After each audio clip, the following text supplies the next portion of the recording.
Hello everyone, তো আজকে আমরা এখন ঘুরতে যাচ্ছি। কোথায় যাচ্ছি, কি করতে যাচ্ছি তোমাদের কালকে ব্লগে একটু জানিয়েছিলাম যে বার্থডে আছে, তো সেই কারণেই যাচ্ছি গমনদের বার্থডে। তো লেটস গো, ওখানে যাই। আর এখন আমার যেই রেডি হয়েছি সেই বৃষ্টি পড়ছে। আর সকালে এত ব্যস্ততার মধ্যে মানে রেডি হয়েছি যে ব্লগটা স্টার্ট করার সময় পাইনি। তো চলো এবার যাই। সবার আগে ইন্ট্রোটা দিয়ে নিই। ব্যাক টু মাই চ্যানেল নীলিমার লাইফস্টাইলে তোমাদের অনেক ওয়েলকাম। আশা করি তোমার সব খুব ভালো আছে। আমার ব্যাগটা দেখেছো, ফার্স্ট টাইম এরকম ব্যাগ আমি নিচ্ছি, আগের মধ্যে নিইনি। তো যাই হোক, ওখান থেকে বেরিয়ে গেছি। বেরিয়ে মিষ্টি দোকানে চলে এলাম, মিষ্টি নিলাম। আর মাসি বলেছিল পনির ভাজা নিতে, পনির ভাজা নিলাম। দেন আমরা চলে এসেছিলাম লঞ্চ ঘাটে, লঞ্চে উঠে পড়েছি। কিন্তু হঠাৎ করে একজন মিষ্টি দিল, কিন্তু কেন দিয়েছিল সেটা আমরা কেউই জানি না। তাও আবার আমাকে আর আমার মেয়েকে দিয়েছিল, আমার বরকে দেয়নি।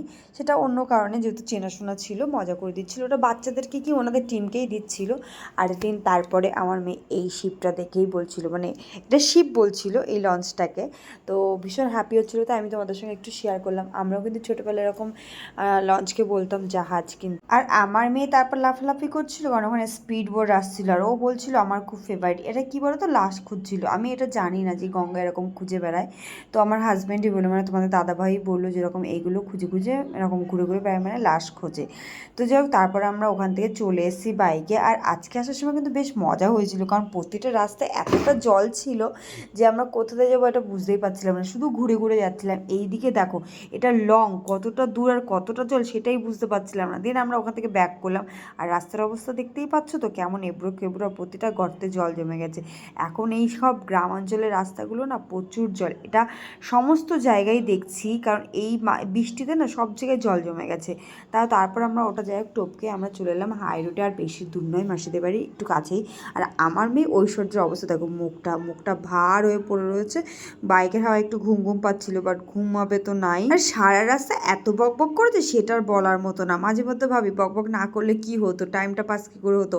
এত কোশ্চেন ওর মনের মধ্যে, সেটা তোমরা ভাবতে পারবে না। এদিকে দেখো চলে এসছে বাবু ভাই, মানে সাইকেল হাওয়া পাম্পার দিয়ে বাইক হাওয়া দিচ্ছে। এটা দেখে আমরা সবাই হেসে পাটাপাটি করছিলাম। ও বলে মাঝে মধ্যে নাকি ওরকম করে, যখন গাড়িটা আর একটু মানে চাকায় একটু হাওয়াটা কম থেকে। আর এই মামের জন্য এই ব্যাগটা নিয়ে এসেছিলাম। তো মামের কিন্তু এই ব্যাগটা ভীষণ পছন্দ হয়েছে। তোমাদের কেমন লাগলো জানিও। আর এদিকে হরেকৃষ্ণ নিজে মিষ্টি এনে নিজেই বসে পড়েছে মিষ্টি খেতে। অখাদ্য লোক, শুধু খাওয়া ছাড়া কিছু বোঝে না। তো তারপর আমরা ছাদে চলে গেলাম। আর মাসিদের এই ব্যালকনি দিয়ে জাস্ট ভিউটা দেখো, একদম রোডের সাইডে বাড়ি। আর এত সুন্দর লাগছিল, তার মাঝখানে বৃষ্টিও পড়ছিল। আমরা এখানে অনেকক্ষণ ছিলাম আর অনেক বৃষ্টিতে ভিজেছিলাম। আর এই দেখো রাস্তাটা পুরো ভিজে গেছে। একটু যখন জোরে দিয়েছিল তখন ব্যালকনিতেও কিন্তু বৃষ্টির জল আসছিল। আর আমি ঠিক এইভাবে ভিজছিলাম। তোমরা কিন্তু একটু ছোট্ট ব্লগও পেয়ে গেছো, সরি ব্লগ নয়, তোমরা রিলস পেয়ে গেছো এটারই।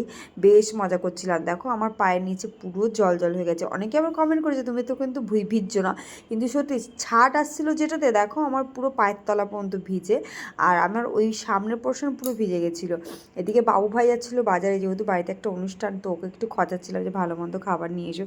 তো তারপর দেখো দুটো পাখি সো কিউট জোড়া এখানে বসে আছে বৃষ্টির জন্য। কোথাও যেতে পারছিল না। তোমাদের ভালো করে দেখিয়ে দিই এখানে কত ভালোবাসা এদের মধ্যে, বলো তো। এরকম যদি আমাদের মধ্যে একটু থাকতো, সারাদিন শুধু স্বামীর সঙ্গে ঝগড়াই হয়ে যায়। এদের মধ্যে অতটা ঝগড়াও হচ্ছে না। এখন দেখো দুজনে শান্তিতে বসে রয়েছে।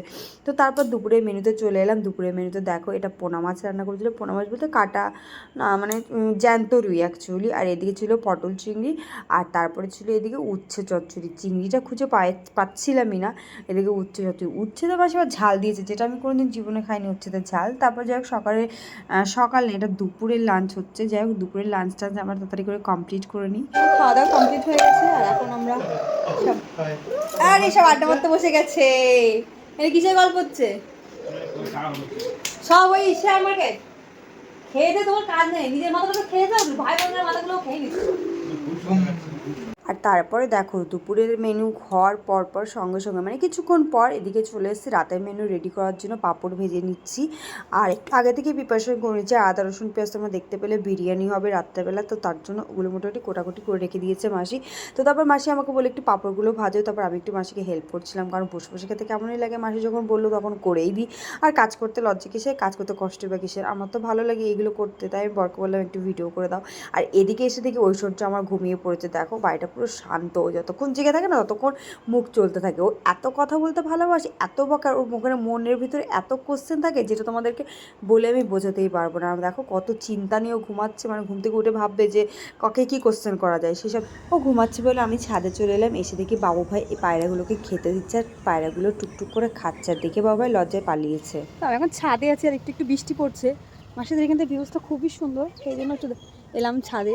আমাদের কথা দেখলাম এক্ষুনি এলাম আর এক্ষুনি দিক বৃষ্টি শুরু হয়ে গেছে দিকটা। এটা রাস্তা, বাড়ির সামনে কি সুন্দর রাস্তাটা, তো দারুণ লাগছে। আর এইদিকে হচ্ছে বাবু ভাই খেতে দিচ্ছে, কই গেল এই যে। এ বাবু ভাই ফুচকা খেতে নিয়ে যাবে না? পরে কখন? এই তো বলে 5:30টায়। কি বদমাই দেখো, এই যে বলে 5:30টায় নিয়ে যাবে। ওই তুমি বলে 5:30টায় নিয়ে যাবে, চিটিং।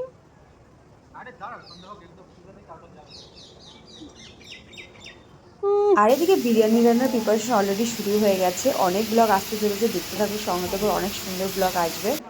এখন আমরা একটু রেডি হয়েছি, একটু বাজারে যাবো আমি আর মাও। ওর বার্থডে দেখো, ওর অবস্থা দেখো, মুখ টুক পুরো শুকিয়ে ওর কি অবস্থা। নাকি ওর নাকি বার্থডে, দেখো দেখে মনে হচ্ছে বেচারার মনে আছে বহুত টেনশন। কি জন্য তো টেনশন মাম? দেখো বার্থডে গালের অবস্থা দেখো, পুরো নেতিয়ে গেছে, গামছাটা মুখের সামনে ঝুলছে। আর ও রেডি হবে, আর আমার মানু এই যে লিপস্টিক নিয়ে ও বসে আছে, মানে এক একজন এক এক টিম। বাজারে কি কী কাণ্ড হলো সেটা তোমরা পরের ব্লগে জানতে পারবে। আশা করি তোমাদের ওই ব্লগটাও ভীষণ ভালো লাগবে। অবশ্যই দেখতে থাকো, সঙ্গে থাকো। Tata bye bye. এই ব্লগটা এই পর্যন্ত।